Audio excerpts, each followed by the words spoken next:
bulong na simula sa araw na hap nito, kayo ay pinag-isa na sa harapan ng Diyos. Ang taling yan na simbolo na nasa inyong dalawa, kayo binikis na. Maaring kung lalayo ka, masasaktan si Beth at ganun din si Beth June. Kaya simula sa araw nito, June, kayong dalawa ay pinag-isa na ng Panginoon. Palakpan po natin ang Panginoon. Habang sila po'y nakaluhod, tinatawagan ko ang mga magulang ni June at Beth. Pwede ba kayo pumunta rito? June at Beth, anong mga magulang nila?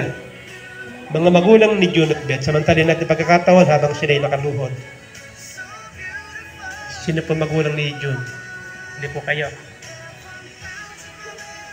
So, bago po sila magsalita, ay yung mga kandilang hindi po nasindihan kanina, susindihan po ngayon. Alin po kayo? Dito po kayo. Kaya okay na po kayo yan. Pwede bang sindihan yung kandila? Kasi po magsasalita itong mga nanay. Ilaw ng tahanan ng mga nanay. Simbolo ng liwanag ang kandila na sinasabi ng salita ng Diyos. Ay, hindi. Sige. Yun lang.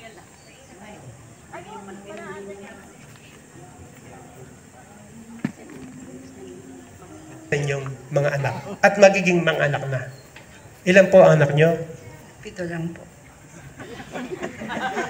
Hindi lang pa po ni Nanay Pito na parang okay, madadagdagan po ngayon ang anak niya. Sige, unahin na po natin si Nanay ni June. Sige ha. Dito kayo. Ilabi niyo sila Nanay tsaka. Yamang sila ang ilaw ng tahanan magkabila. Yan. Sige. Yan. Ilawang kayo at ilawang kayo ng inyong mga magulang. Konting mensahe para sa dalawa.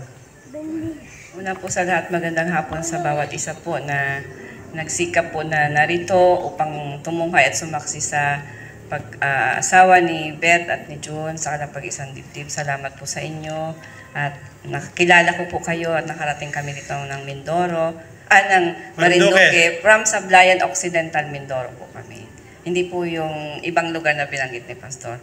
Sa hapon pong ito, nagpapasalamat po. Pinamalayan po yung nabanggit niyo, Pastor. Pinamalayan, sorry po. Sablayan po. Sablayan po pala. Sablayan.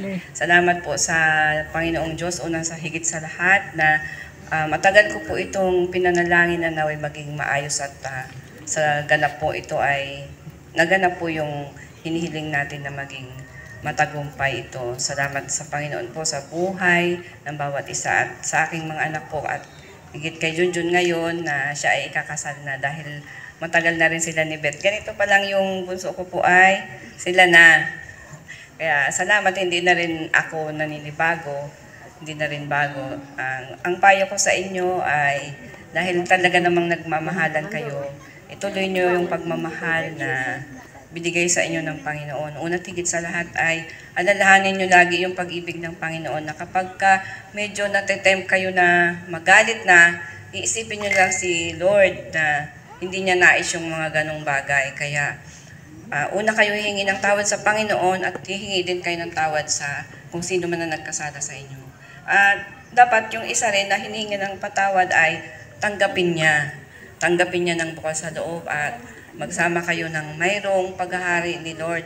At wala nang iba, hindi sa magulang o sa pastor, kundi kay Lord lang. Hindi rin sa amin ng mga magulang. Maaring magbigay kami ng payo na hindi aakma sa inyo. Ngunit ang salita ni Lord ay siyang magbibigay ng daan sa inyo para sa ikabubuti nyo. Tested na namin yan, na bilang kami mga magulang. Hindi rin naman masama o nakakahiya na magsabi kayo paminsan-minsan ng mga saloobin nyo. Upang mahingahan nyo kami ng sama ng loob, halimbawa man. Yun. Bless kayo ni Lord. Pagpalain kayo ni Lord na magpala kayo sa mga magulang nyo na siyang nagbigay buhay. Salamat din sa buhay nyo na naging blessing kayo sa amin. Salamat kay Lord. Beth, June, binabati ko kayo.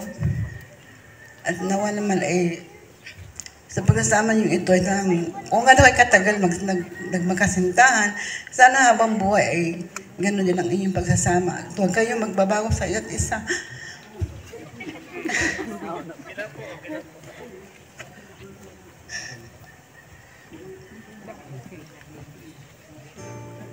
At sana mahalin mo rin ang mga mahal ni John, ang mga kapatid niya, kanyang mga magulang.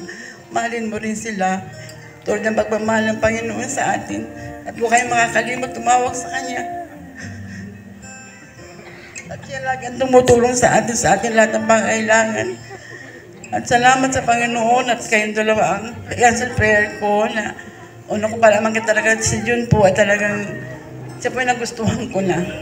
Nag-aaral pa naman siya sa STI noon. At sabi ko, Lord, ito na talaga siguro yung binigyan mo kay Beth na maging kasintahan niya habang buhay siya magkasama sila. At siya na talaga po ang pinapanalan ko talaga kay Lord na si June na maging katuluyan ni Beth. At napaka-tingin ko sa kanya po ay mabait na bata. Salamat sa Panginoon na may pagpalaan kayo ng Panginoon at magkaroon kayo ng kahit ilang anak.